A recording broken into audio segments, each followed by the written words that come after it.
here and gave us this opportunity to speak amongst the privileged and represented people of our community. Thank you all for coming here and listening to us. So I was listening to Alicia's speech and I found there's systematic failure on every step of this country now. I'm pretty new. I just came here 5 years ago, and I never imagined that I would have to speak somewhere like this until 14th of November, when my file was returned by OINP.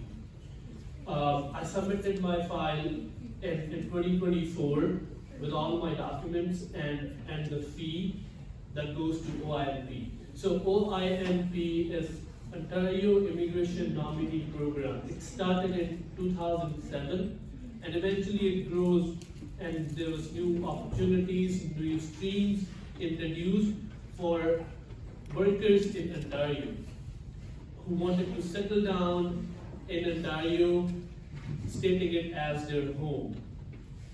So in 2023 and 2024, there were 81,000 invitations sent to the workers by OINP. Although the allocation from the federal government they got was 36,000. The number was 36,000. So there's almost the double invitations they could accommodate. So they can accommodate 36,000 people in both of those years, and they invited 81,000 people. Those people were waiting in the federal pool. Government of Ontario, OINP specifically went there, invited them to join Ontario nominee program and get a pathway to their permanent residency. Permanent residency is important for workers because, again, there's no voting rights until they're citizens, and these pathways have been designed to fulfill the demands of our growing economy. In 2023 and 2024, a lot of people who were invited got stuck into an artificial backlog that was created by OINP. Specifically talking about skilled trades people, these people are carpenter. Jagjeet standing by me is a carpenter. I, myself, I'm a tool and die maker. I went to Seneca for 2 years. I studied tool and die designing, and right now I'm working with a 100-year-old company in Newmarket. They specified that we need only certain jobs and certain people with certain skills. I got lucky, I was qualified, and so was all those applicants, 2,600 applicants who were returned on November 14th. So in 2023 and 2024, people applied in good faith. They started waiting for their nominations, which never were issued to them. Finally, after 2 years of wait, on November 14th, 2025, the government of Ontario and the ministry and OINP office, they decided that we cannot process these files due to systematic failure. And they decided to return all those files without giving any reason. And on the top of that, they gave a reason that all these files have some fraudulent activity in their work experience, and they cannot verify the work experience that has been gained in Canada, in Ontario, in their own province. There's another program under OINP, it's called Foreign Skilled Workers Program. In that program, they can verify experience in any other country. If I'm from India, I can apply in that, and I can get a PNP nomination from India. And what they're telling us that they cannot verify our experiences when we are just working in Canada. They didn't just call us fraud. Companies, the workers working with Bell, Rogers, Telus, Magna, and all those other big names, they were working with them, and since I don't know how, they cannot verify their experience. So outcome of this return file is now we are protesting or gathering against this decision. They used a blanket. They used the word return. So once, even in the federal law, or once we apply to the federal application, they either can reject our application on the basis of any grounds they have to clarify to our applicant, or they can accept us. There was no provision of returning an application until this year. They passed a legislative rule in July 2025, and by November they decided how they're going to use it to returning all those applications. They overpowered director of OINP, which is Susan North right now, that at any point, at any given point, they can return any number of applications they feel like. For me, I'm an international student. I was an international student until I started my PGWP, postgraduate work permit. So it's a system. For me, those 3 years were really crucial when I have to work towards a stream or a pathway that was predefined by the government of Ontario or by the government of Canada, where I have to get my residency sorted, otherwise I have to go home, which is pretty fair. So we found a pathway designed by OINP. We applied in good faith, and we waited. We waited for days, months, and years until they decided, no, we don't want these people. Let's kick them out. Now the people I stand with in the protest, I stay with them. Most of them have lost their health care coverage. They have lost their work permits long ago. Right now, they're legal to stay here, but they're not legal to work here because they're staying on a visitor record or a visitor visa, which was issued to them because it was issued by the federal government because they were waiting for their OINP application.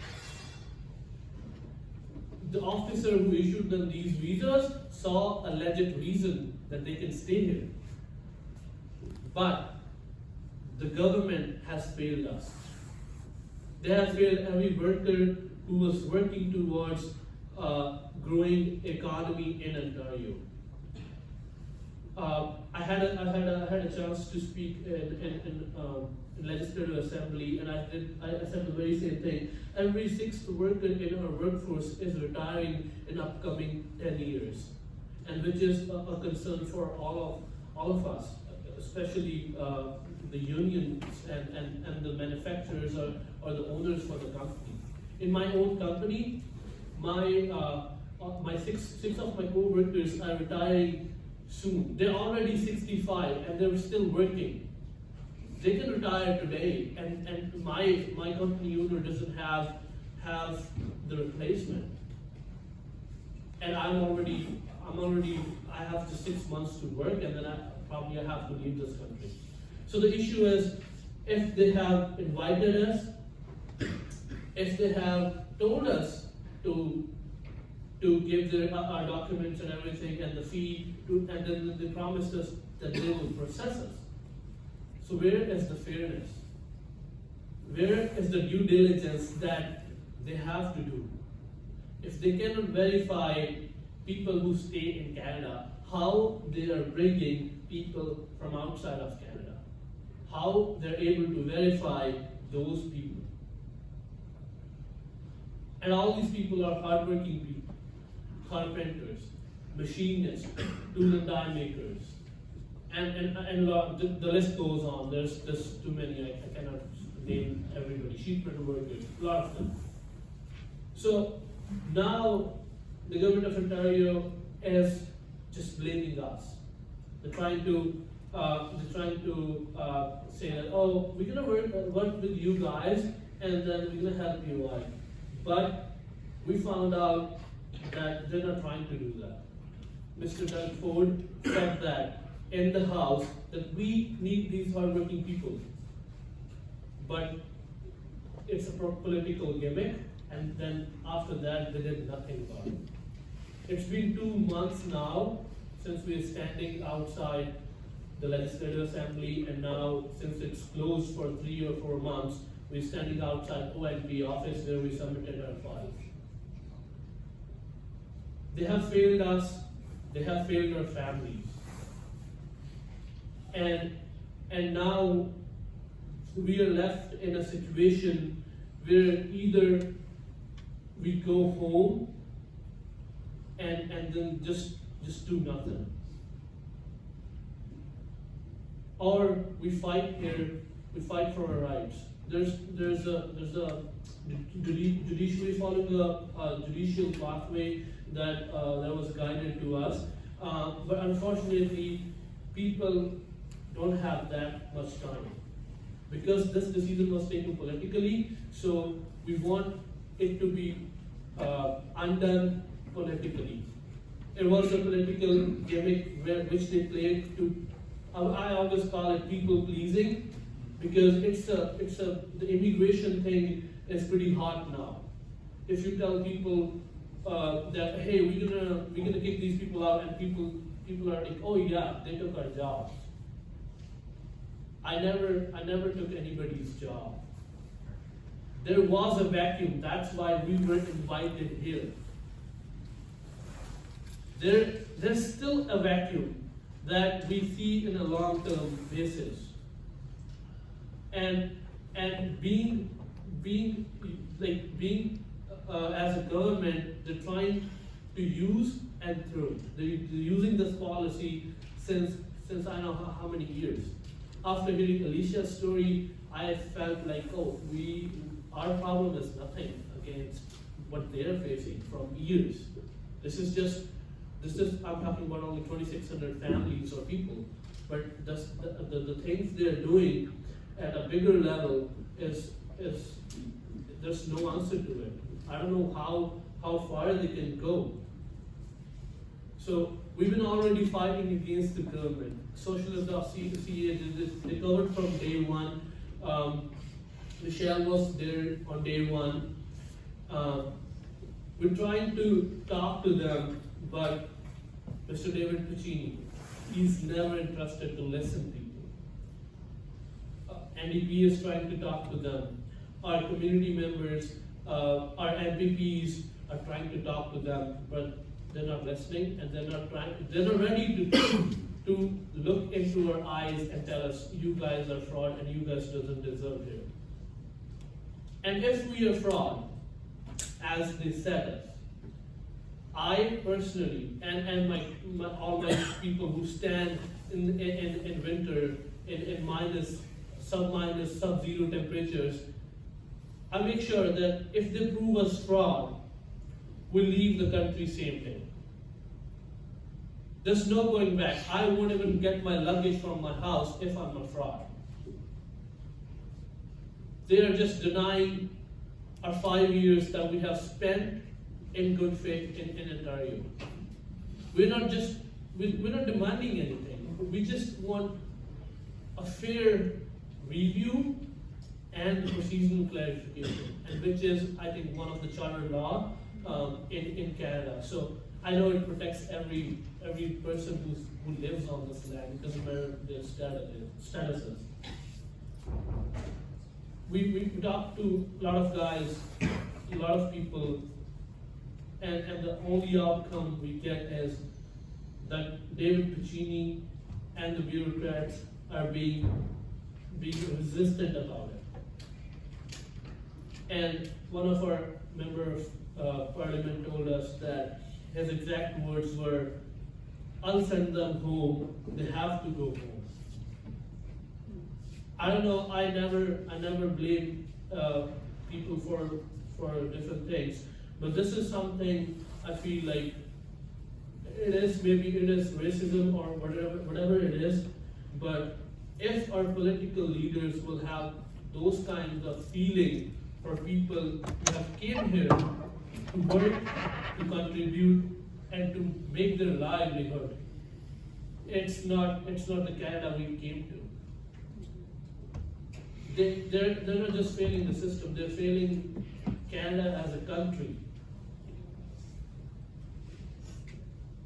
There's a famous saying, so right now we're just fighting for ourselves. So pray for the dead and fight like hell for the living. That's what we are doing right now. And we will keep going until our motive is solved. And now talking to all these people have found or have told us that there's a lot more going on. It's not just us. There's people like Alicia. There's more people who've been struggling here for a while now, and it's really sad. Thank you.